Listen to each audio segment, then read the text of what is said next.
This is John Gilroy. It's hard to believe I've done over 1,000 podcast interviews. Some guests get 400 impressions on LinkedIn, and some get 4,000. How do you explain the difference? Well, keep listening. Hit the music, Manny.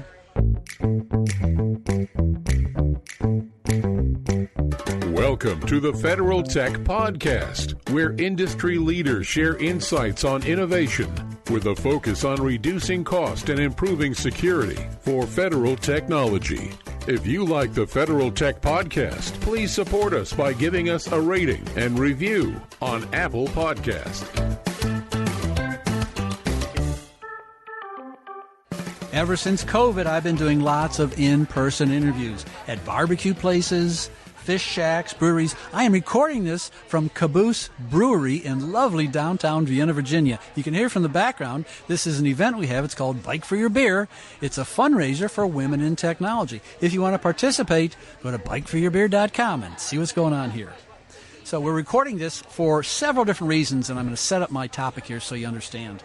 Most of my guests, in an informal setting, this face-to-face, they'll come up to me and they go, well, how can I leverage my appearance on Federal Tech Podcast?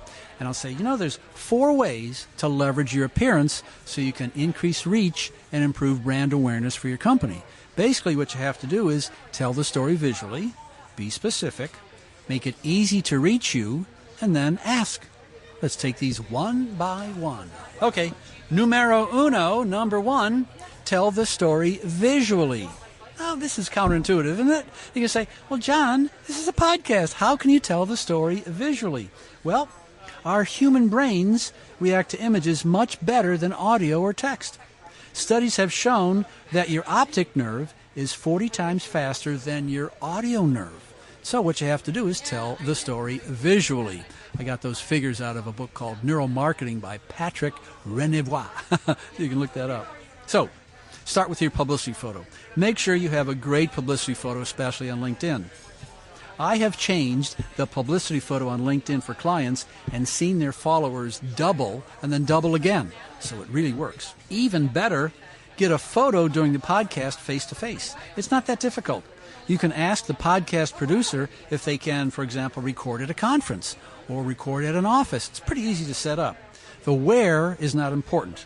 Okay, so when you do your promotion, people will see the image first. An image of a guest on a Zoom and the image of a guest on a microphone in front of a speaker, in front of, for example, a flag, is like the difference between night and day. So you need 3 elements for a successful on-site interview. A microphone with a logo, a professional photographer, and an audio engineer. Okay, a microphone. A flag, I just mentioned, is a logo that appears on a microphone. You've probably seen this on television or movies, on a radio station or a TV station. A flag identifies normally the station. In this case, the flag can identify the podcast. It can be the Constellations podcast. It can be the Federal Tech podcast. What it does is visually reinforces exactly what's going on. Number 2, the photographer. A professional photographer will get you fantastic images for promotion. But also, you can use them for your LinkedIn profile and your website. You can also use it when you ask to get on other podcasts. So that's the value of having a professional photographer. An audio engineer using a directional microphone can bring life to an interview. The listener hears noises in the background, and it makes the interview authentic. Can you hear the noises in the background? We're in the lobby of the loft here up at the Caboose Brewery. Number 2, in order to be terrific, you got to be specific. Before the interview, rehearse a short origin story and a customer benefit story. Include details and colorful language. For example, let's say I'm interviewing Rohan Gupta. And I say, well, Rohan, tell me about the origin of your company. And he says, yeah, well, we've been in business a while. That's no good at all. Here's a much better approach. Well, Rohan, tell me about the origin of your company. We were founded in 2016 by 2 Google engineers who had a better idea of how to manage networks. Bang! One sentence that tells a story much more effectively than just rambling on. So plan and prepare an origin story that has a couple specifics, is short and colorful. Okay, you got your origin story. From there, develop statistics about the problem your business solves. Listeners will remember the story, but the numbers will make it emotionally comfortable to justify listening to the podcast. Okay, everyone's gone through COVID. Let's take an example of COVID and maybe apply it. So we know that during COVID, a lot of people went to the cloud. COVID has really had an impact on many systems administrators who manage cloud applications. And so if I'm in an interview with Rohan Gupta, I may turn to him and say, well, tell me, Rohan, how has COVID impacted your log volume? Now, he can respond, yeah, we had a big increase in log volume. Well, that's not telling the story at all. That could be anything. How about this for an answer? Well, John, before COVID, we were managing 200 gigabytes per day in log data. After COVID, we now manage 100 terabytes a day in log data. What an increase. That little bit of specificity just does so many powerful things to tell your story. Number 3, make it easy to reach you. This is equally true if you're with a big company or a small company. Okay, here's an example. You always hear this at the end of a podcast. They'll turn to the guest and go, well, tell me, Rohan, how can people reach you? Well, blah, blah, blah, blah, blah. I have a friend named Dennis Szymanski. Let's play this out. Well, Dennis, how can people reach you? Well, just look me up on Google, Dennis Szymanski. I can't spell Szymanski. No one can spell Szymanski. It's hard. Listen, I have done hundreds of interviews with all kinds of different names of companies. Companies like Connectica, Savient, Artilist. Well, if we're doing an interview and someone says, yeah, just look up Artilist, it's there.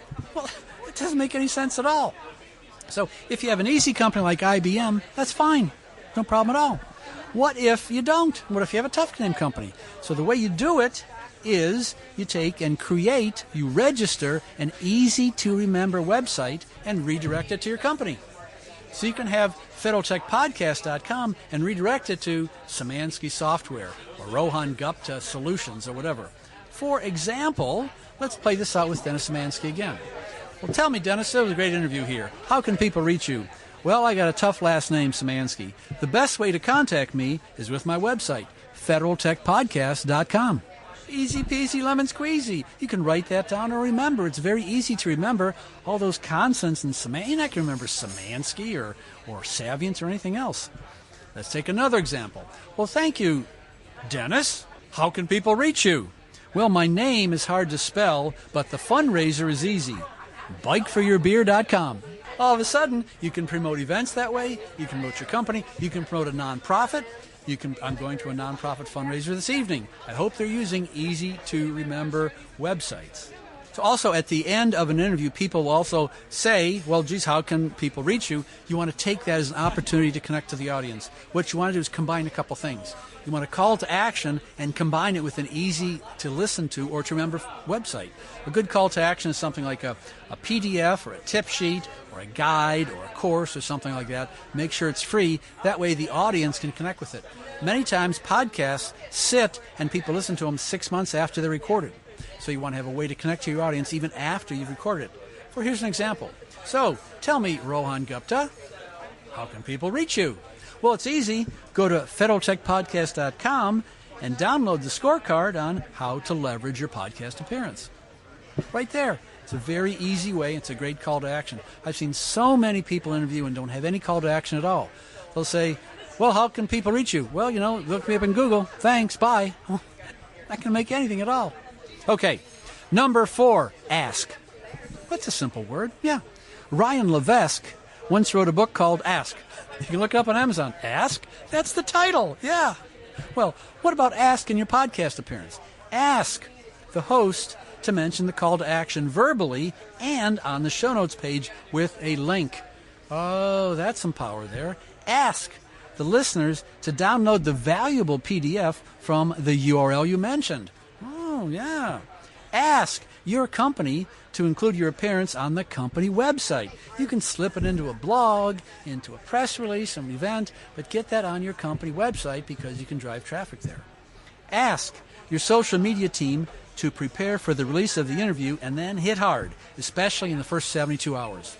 Personally, for each one of my guests, I do 25 tweets, an audiogram, I'm on LinkedIn, transcript, show notes with an image and a logo, a link back to the company, I do email, I do paid advertising, and much more.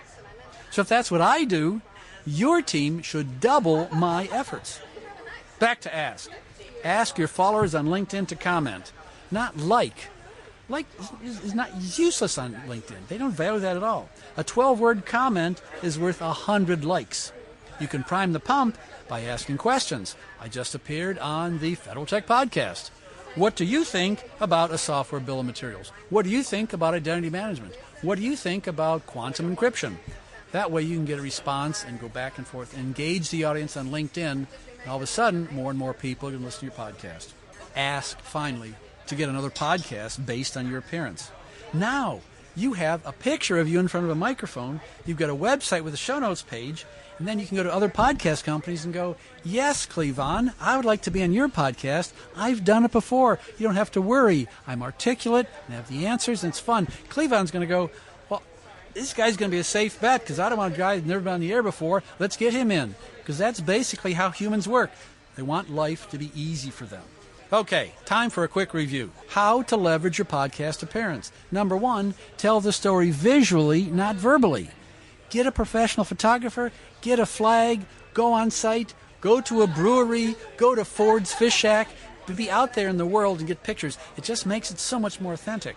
Number 2, in order to be terrific, you got to be specific. Think of specific facts about your company. 2,482. I recorded 1,074 podcasts. The Washington Post. I wrote 523 technology columns for the Washington Post. Instead of, yeah, I wrote some stuff, you have to be specific. Number 3, make it easy to reach you. Here at this event, there's a gentleman from Palo Alto Networks. Well, that's pretty easy to remember. I can remember that. There's also a gentleman here from a company called Xgility.